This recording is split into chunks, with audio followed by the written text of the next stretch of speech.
Okay, quiet. Anna, please lead the prayer. Amen. Okay, please take your seats. I'll be checking the attendance for today.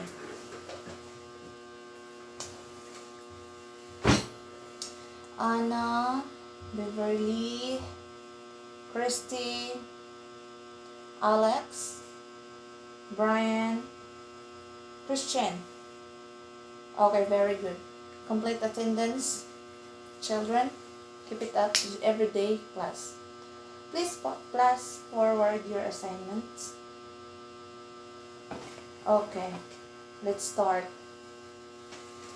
So I have here 2 pictures. So can you describe the first picture? Okay. The second picture.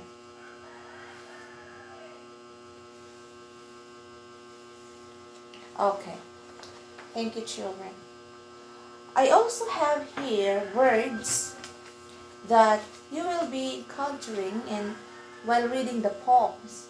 Okay. So I have here stand, hope, swifter, fight, power, Phoebus. What's this? Fatherland. No. It's mighty hand, proffers, and strength. Okay, thank you, children.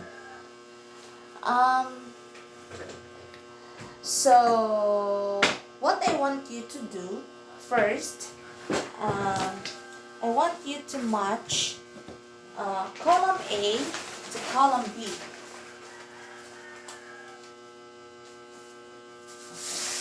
So you are going to match this column A to column B. Okay. Thank you, students.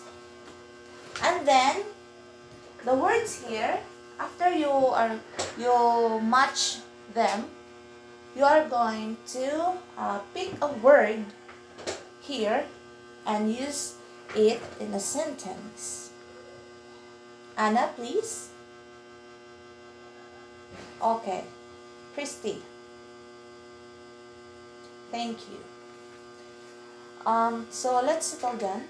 I have here some copies of poems. So I have here. So Anna, please distribute. Okay. So thank you, Anna. You may sit down.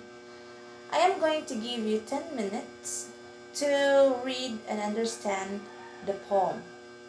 Okay, your time starts now. Okay.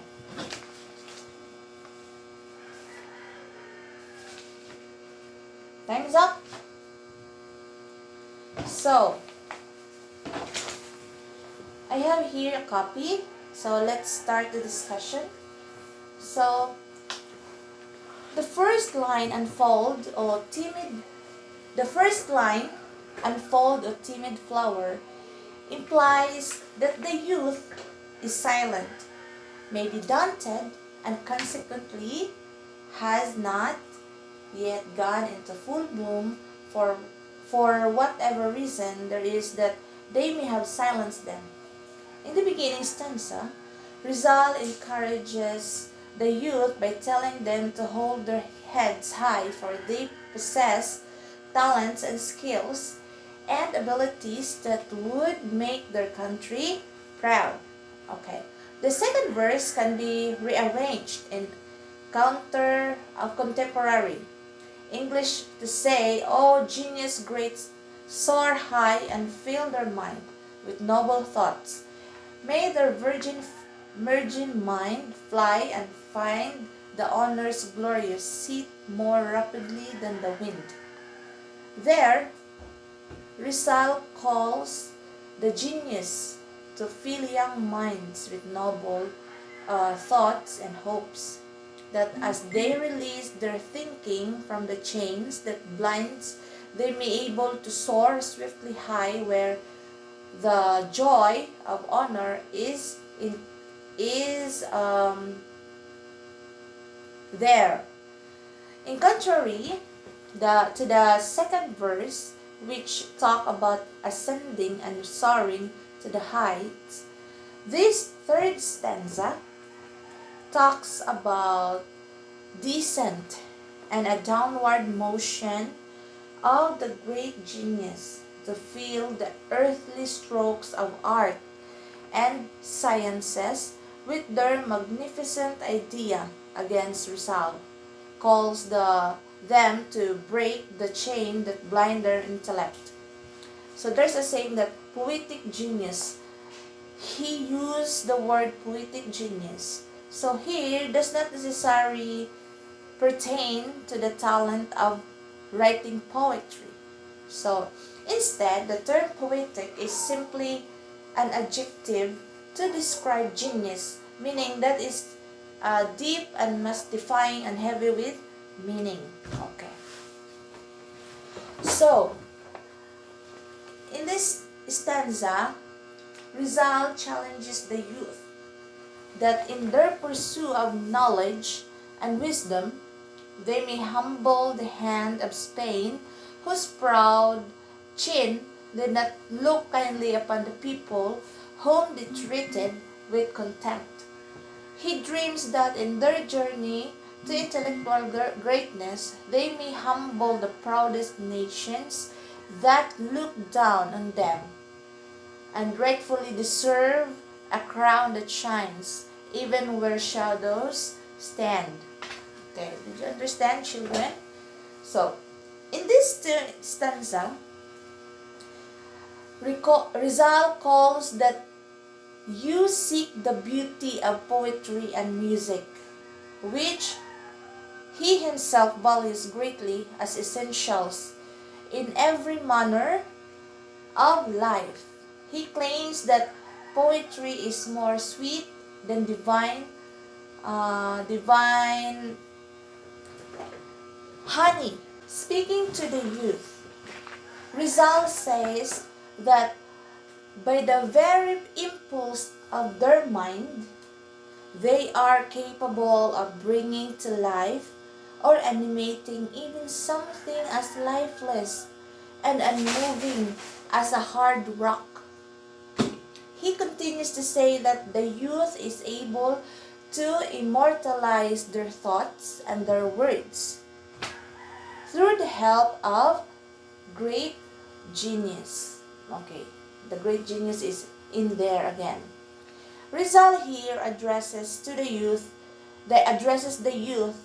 comparing their abilities to a magic brush. A magic brush, remember that. That can capture even the most majestic views and the most glorious charms on a blank canvas. Okay. So, the last stanza is a charge urging the youth to run, for a glorious crown awaits them. The sphere here talks about pertains to the world, showing that Rizal believed in. The Filipino youth is as brilliant as those in any other nation, and is able to contend with even the strongest powers if they only sets their mind to making most of what they already have. Do you understand? Okay, with regards on what we have just discussed about the poem, I will be grouping you into 6. Okay, Anna, start counting into 6. Okay.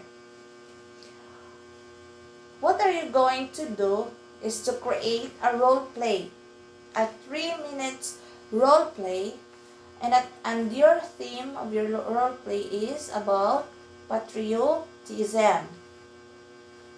Patriotism, yes, Anna, that's correct.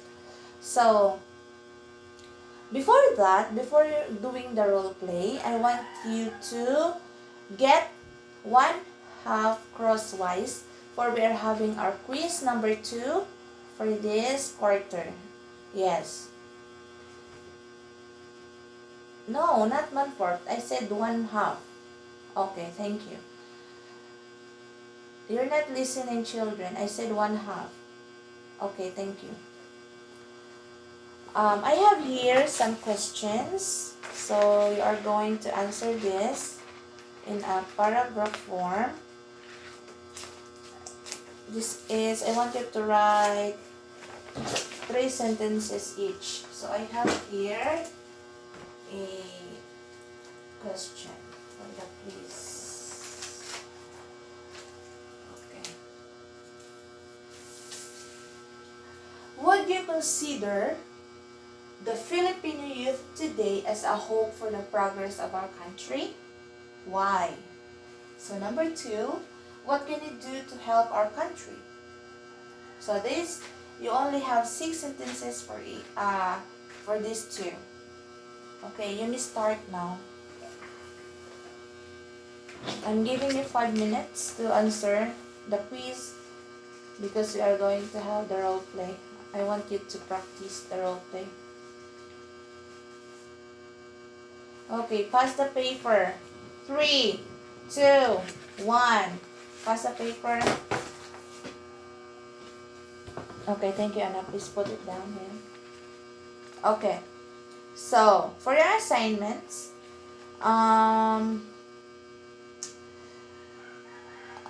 in an Oslo paper, make a slogan about the message of the poem. Yeah, the message of the poem. What is the title of the poem? To the Filipino Youth by Dr. Jose Rizal. So I want you to make a slogan about it, and you may pass. That would be your assignment next meeting. Okay. So that's all for today. Okay. Goodbye, class. Bye. See you again next meeting. Bye.